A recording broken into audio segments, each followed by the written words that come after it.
अनिरुद्ध के इस घटिया नाटक का उठेगा पर्दाफाश। झनक लगाएगी अनिरुद्ध को जोरदार तमाचा। उसके इस हरकत का देने वाली है झनक जवाब। जी हाँ दोस्तों, हम बात कर रहे हैं स्टार प्लस के शो झनक की। दोस्तों, जैसा कि हमने आपको बताया कि अनिरुद्ध को जो हार्ट अटैक आया है वो हार्ट अटैक है ही नहीं। यहाँ अनिरुद्ध सारा जो है नाटक कर रहा है। जी हाँ, ये अनिरुद्ध की ही मास्टर प्लानिंग है जो उसने रची है और इसकी भनक किसी को भी नहीं लगी है। अनिरुद्ध के दिमाग में ऐसा करने के लिए प्लान बहुत पहले से ही था, इसीलिए उसने सब कुछ सोच समझ कर प्लानिंग करी और किसी को पता भी नहीं चला।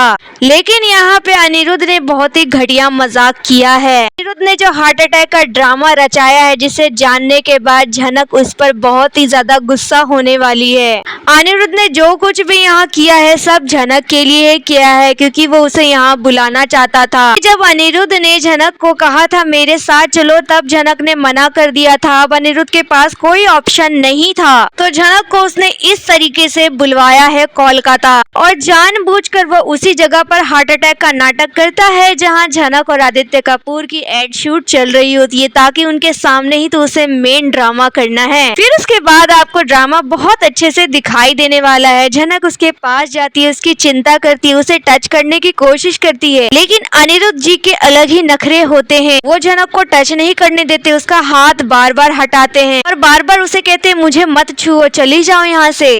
मतलब एक छोटे बच्चे की तरह की उसे अटेंशन चाहिए भी, लेकिन जब उसे अटेंशन दिया जा रहा हो तो नौटंकी करना, ड्रामा करना, एग्जैक्टली यहाँ अनिरुद्ध वही कर रहा है।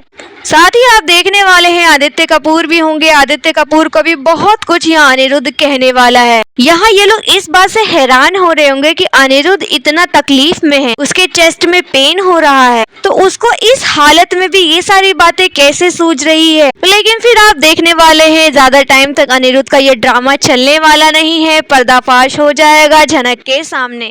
दोस्तों, झनक के सामने जब अनिरुद्ध की असलियत आएगी कि उन्होंने अपने हेल्थ का नाटक करा, अपने हेल्थ से रिलेटेड इसने इतना घटिया मजाक करा, उसे कोई दर्द नहीं हो रहा, उसे कोई अटैक नहीं आया, वो बिल्कुल ठीक है, बिल्कुल नॉर्मल है। यह सब जानने के बाद झनक काफी ज्यादा गुस्सा करने वाली है अनिरुद्ध के ऊपर, और हो सकता है कि वो अनिरुद्ध को एक तमाचा भी जड़ दे, क्योंकि अनिरुद्ध ने इतना घटिया मजाक किया है हेल्थ को लेकर। अनिरुद्ध को इतना गंदा मजाक बिल्कुल नहीं करना चाहिए था, क्योंकि अनिरुद्ध ने यह करके झनक को तो परेशान किया ही, लेकिन साथ ही अपने पूरे परिवार को परेशान कर दिया। उसकी पूरी फैमिली टेंशन में आ गई कि आखिर क्या हो गया अनिरुद्ध को। अभी तक तो चंगा भला था, सब कुछ ठीक था, लेकिन अचानक से उसको अटैक कैसे आ गया। दोस्तों, इतना घटिया मजाक करने के बाद झनक इतना ज्यादा गुस्सा करने वाली है अनिरुद्ध के ऊपर कि वो अनी से कभी भी बात नहीं करना चाहेगी। अनिरुद्ध उसे कन्विंस करने की कोशिश करेगा कि ये मैंने इसलिए किया, ये मैंने उसलिए किया, लेकिन झनक यहाँ बिल्कुल भी अनी की बात नहीं सुनेगी। और साथ ही वो आदित्य कपूर से कहने वाली है कि मुझे अब एक पल भी इस इंसान के सामने नहीं रहना, मुझे यहाँ से जाना है, मुझे इस शहर में आना ही नहीं है, ये शहर और इस शहर के लोग मुझे नहीं पसंद है, इसलिए आदित्य चलिए यहाँ से, मैं यहाँ से तुरंत जाना चाहती हूँ। फिर आप देखने वाले हैं कि झनक जल्दी चली जाएगी मुंबई आदित्य कपूर के साथ।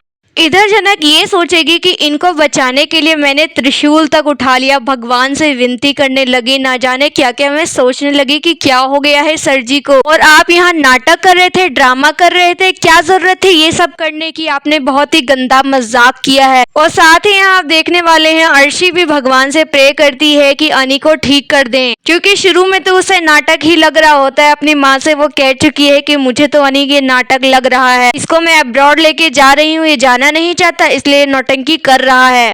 लेकिन बाद में उसे भी लगने लगता है कि शायद अनी को सच में अटैक आया है, उसकी तबीयत ठीक नहीं है, इसलिए वो भगवान के सामने प्रे करने लग जाती है। लेकिन बाद में दोस्तों उसका पर्दाफाश जब होगा तो अर्शी भी बहुत ज्यादा गुस्सा करने वाली है अनिरुद्ध के ऊपर कि मैं तो पहले ही जानती थी कि तुम ये सब नौटंकी कर रहे हो, तुम कहीं जाना ही नहीं चाहते, तुम्हें नहीं जाना था मेरे साथ, तो पहले क्यों नहीं बोला, ये सब नौटंकी ड्रामा करने की क्या जरूरत थी, क्या तुम छोटे बच्चे हो अनी, तुमने हम सबको परेशान करके रख दिया है।